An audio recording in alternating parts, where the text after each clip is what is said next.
जैसे किसी काम को करने का तरीका और सिस्टम होता है, वैसे ही आर्ट में कुछ फंडामेंटल्स और प्रिंसिपल होते हैं जिनके ऊपर हम वर्क करते हैं। तो hello friends, my name is Anjali Pandey. आज हम फिर एक ऐसे टॉपिक को लेकर यहाँ पर प्रस्तुत हुए हैं जिसके ऊपर हमें वर्क करने की बहुत ही जरूरी है। अगर आप एक आर्टिस्ट भी हो, फिर भी हमें इसे एनालाइज करना है, रिवाइज करना और इसके ऊपर काम करना है।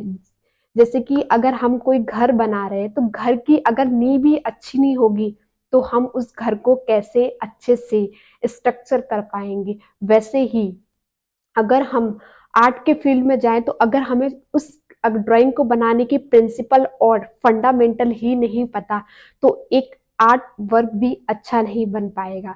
जैसे कि अगर हम घर बना रहे हैं, उसकी नींव ही हमने अच्छे से नहीं भरी तो वो घर भी कहीं ना कहीं डगमगा जाएगा।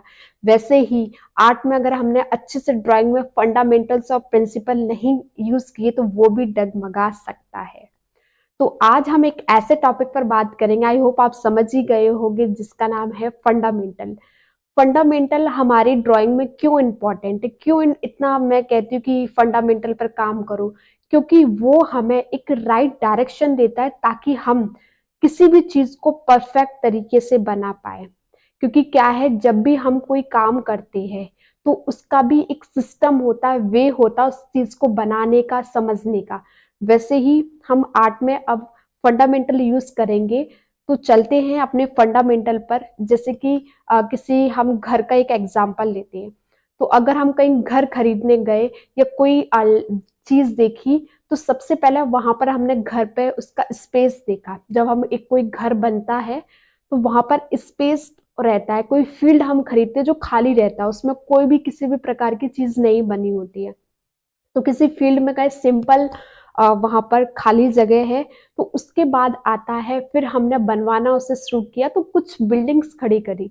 तो पहले शेप्स आ गया, हमारा स्पेस आ गया कि खाली जगह। दूसरा आ गया लाइन, कि हमने बिल्डिंग बनाना स्टार्ट करी। फिर तीसरा हमारा आता है जिसमें हम घर, यहाँ पर हमारी लॉबी होगी, यहाँ पर हमारा किचन का पार्ट होगा। तो ये शेप्स हम देखते हैं कि कैसे रूम का स्ट्रक्चर कैसे बनवाए, तो वहां पर हम शेप्स देखना स्टार्ट कर देती है।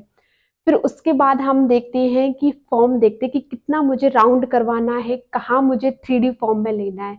घर में हम देखते ही हैं। फिर उसके बाद देखते हैं कि घर में हमारी दीवार है, दीवार पे हम डार्क कहाँ करवाएं या लाइट कहाँ करवाएं, तो ये हमें वैल्यू देता है।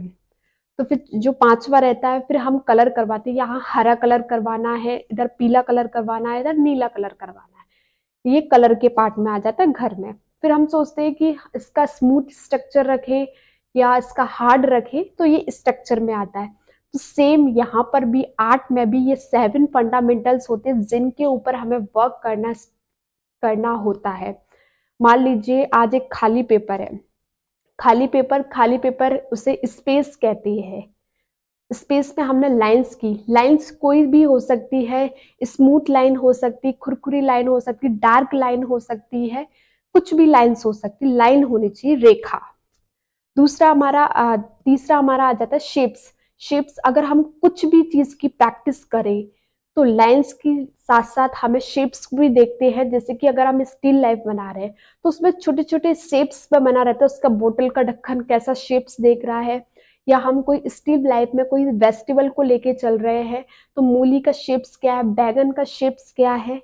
तो ये चीज हमें देखना बहुत जरूरी होती है, क्योंकि कोई भी ड्राइंग है ना बिना शेप्स के नहीं बनती है, जब भी ये फंडामेंटल में से यूज किया गया है।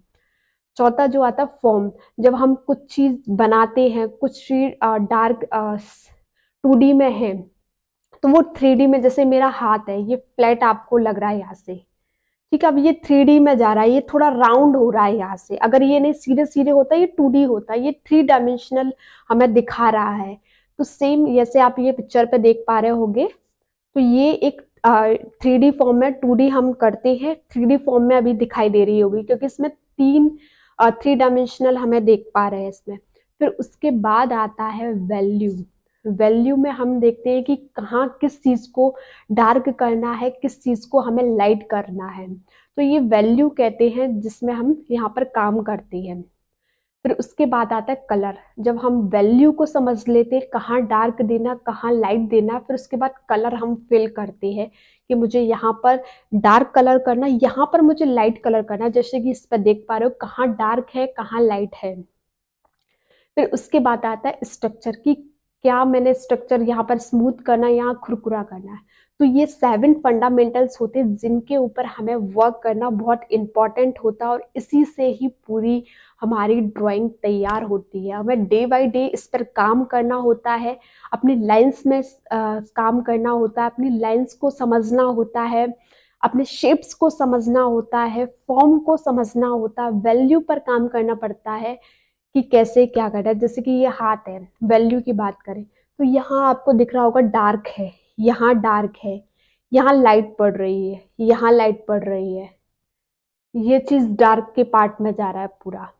तो ऐसे ही हम वैल्यू को देखते हैं।